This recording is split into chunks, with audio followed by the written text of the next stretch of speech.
Bonjour, nous sommes le mercredi 25 octobre 2023 et je vous propose la situation des cultures de cette semaine. Au niveau des colzas, ils continuent leur développement avec les températures qui sont encore douces, donc là on a la majorité des parcelles qui sont à 10 feuilles ou plus, mais on observe toutefois dans certaines parcelles un ralentissement de la végétation avec la baisse des températures et avec aussi la diminution du stock d'azote dans le sol et donc on commence à observer des feuilles qui rougissent. Donc une végétation qui se calme. Il est quand même temps puisqu'on a quand même des colzas qui sont assez gros.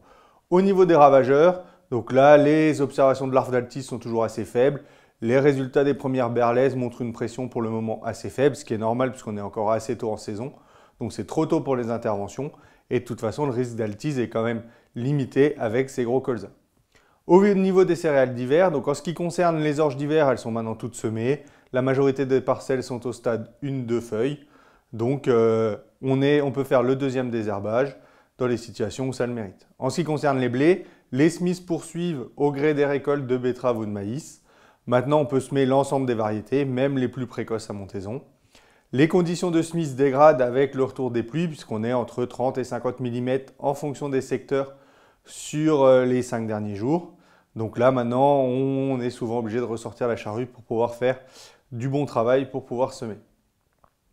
Au niveau des ravageurs, donc les conditions ne sont pas favorables pour les vols de pucerons. Par contre, il faut être vigilant puisque les pucerons déjà arrivés lors des conditions plus douces sont là, sont actifs puisqu'il fait encore doux.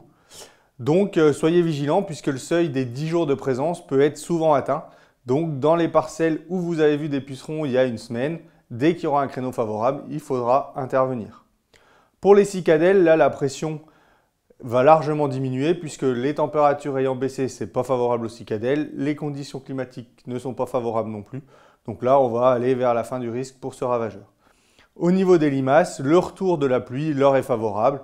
Donc soyez vigilants dans les sols argileux, dans les sols motteux et sur précédents colzas puisqu'on a vu certaines parcelles qui ont été semées avec peu de travail du sol sur le colza, beaucoup de repousse et là c'est très favorable aux limaces.